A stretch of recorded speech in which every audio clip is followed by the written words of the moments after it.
दोस्तों आज से करीब 15 साल पहले भारत की आन बान और शान सबसे बड़े इंडस्ट्रियलिस्ट रतन टाटा ने विदेश में जाकर अपनी धाक जमाई थी। टाटा इंडस्ट्रीज के बारे में आज दुनिया के कोने कोने में चर्चाएं हैं और ये चर्चा तब और बढ़ गई जब रतन टाटा जी ने साल 2008 में विदेशी कंपनी लैंड रोवर और जगुआर कार पर पूरी तरीके से अपनी पकड़ बना ली, यानी कि उन कंपनीज को खरीद लिया। अब ये प्रथा जो रतन टाटा जी ने साल 2008 में शुरू की थी उसे आगे बढ़ाते हुए अब साल 2023 में भारत के सबसे अमीर व्यक्ति रिलायंस इंडस्ट्रीज के मालिक मुकेश अंबानी एक और विदेशी कंपनी को खरीदने वाले हैं। क्या है ये पूरी खबर, चलिए आपको विस्तार से बताते हैं। दरअसल दोस्तों खबर सामने आ रही है कि एमजी मोटर्स अपनी भारतीय यूनिट का एक बहुत बड़ा हिस्सा बेचना चाहती है। इस खरीदी में कई बड़े नाम अपनी दिलचस्पी दिखा रहे हैं, यानी कि इंडिया की कई और बड़ी कंपनी इस डील में इंटरेस्टेड है, जैसे कि हीरो, प्रेमजी इन्वेस्ट और JSW ग्रुप। जिस मैरिज गैरेज यानी कि एमजी मोटर्स को खरीदने के लिए काफी ज्यादा भारतीय ऑटोमोबाइल कंपनी की बीच में होड़ मची हुई है। चलिए समझते हैं कि आखिर इस कंपनी का इतिहास क्या है।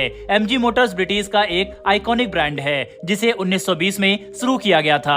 लंबे अरसे से ये कंपनी ब्रिटेन कार्स की एक पहचान बनी चुकी है और इसी के चलते अपने ब्रांड को और देश तक पहुंचने के लिए एमजी मोटर्स भारत में आई। वहीं पर भारत में आते ही इसे काफी अच्छा बाजार मिलने लगा और बहुत ही कम समय में एमजी मोटर ने भारत में अपनी धाक जमा ली। इस कंपनी के कई मॉडल भारत में खूब पसंद किए गए। यही कारण था कि एमजी मोटर भारत में नया प्लांट बनाने की तैयारी में भी था, जिससे कंपनी की मैन्युफैक्चरिंग कैपेसिटी लगभग 2 गुना तक बढ़ सकती थी। दोस्तों अब यहाँ पर सवाल ये उठता है कि जब सब कुछ इतना अच्छा था तो अचानक से एमजी मोटर्स अपनी भारत में 50% से ज्यादा की हिस्सेदारी क्यों बेचना चाह रहा है। इसका कारण बताया जा रहा है कि राजनीतिक घटनाक्रम यानी कि पॉलिटिकल अनस्टेबिलिटी है। दरअसल भारत और चीन के बीच में संबंध बिल्कुल भी सही नहीं हुए। पिछले 2-3 सालों के दौरान बॉर्डर पर कई सारी घटनाओं को देखा जा चुका है। इस कारण भारत में आम लोगों के बीच में चीनी और चीनी कंपनियों के प्रति जो सोच है उसमें काफी ज्यादा बदलाव आए हैं। अब आप सभी के मन में ख्याल आया होगा कि ब्रिटेन की कंपनी एमजी मोटर्स का आखिर चीन और इंडिया की रिलेशनशिप से क्या कनेक्शन है। तो आपको बता दें कि एमजी मोटर्स पर मालिकाना हक सैक कंपनी का है।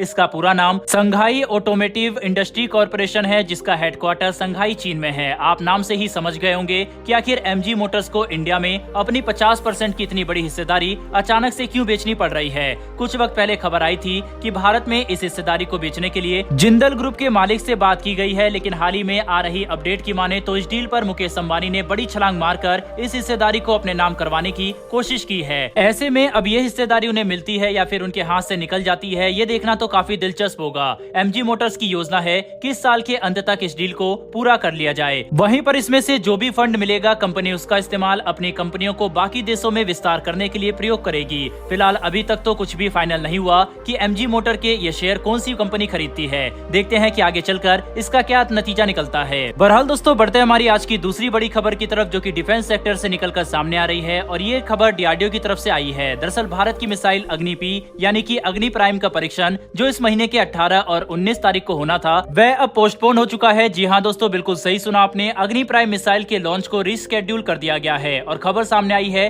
कि अब इस मिसाइल को 7 जून 2023 को बे ऑफ बंगाल के तट से APJ अब्दुल कलाम आइलैंड से लॉन्च किया जाएगा। दोस्तों अग्नि प्राइम एक 2 stage canisterised solid propellant ballistic missile है जिसमें डुअल रेडुडेंट नेविगेशन और गाइडेंस सिस्टम मौजूद है। भारत अपने इस मिसाइल को लेकर काफी ज्यादा एक्साइटेड था। ऐसा इसलिए क्योंकि ये ऐसी मिसाइल थी जो एक बार में ही अपने दुश्मनों के कई सारे टारगेट्स को तबाह कर सकती थी और अभी तक अग्नि मिसाइल की सीरीज में जितनी भी मिसाइल बन गई है यह उन सब में सबसे ज्यादा घातक, आधुनिक और मीडियम रेंज की बैलिस्टिक मिसाइल थी। अब इसके लॉन्च का इंतजार तो हर किसी को बहुत ही ज्यादा उत्सुकता से रहेगा। फिलहाल इसकी लॉन्च को पोस्टपोन करने के पीछे क्या वजह है ये अभी तक सामने निकल कर नहीं आई है। बहरहाल दोस्तों अब जैसे ही अग्नि प्राइम मिसाइल का टेस्ट होता है हम वीडियो लेकर आपके सामने हाजिर हो जाएंगे। बहरहाल दोस्तों इस वीडियो में इतना ही, लेकिन डिफेंस और वर्ल्ड अफेयर से जुड़ी ऐसी डेली वीडियो के लिए चैनल को सब्सक्राइब अवश्य कर लें। फिर मिलेंगे ऐसी एक नई वीडियो के साथ। धन्यवाद, जय हिंद।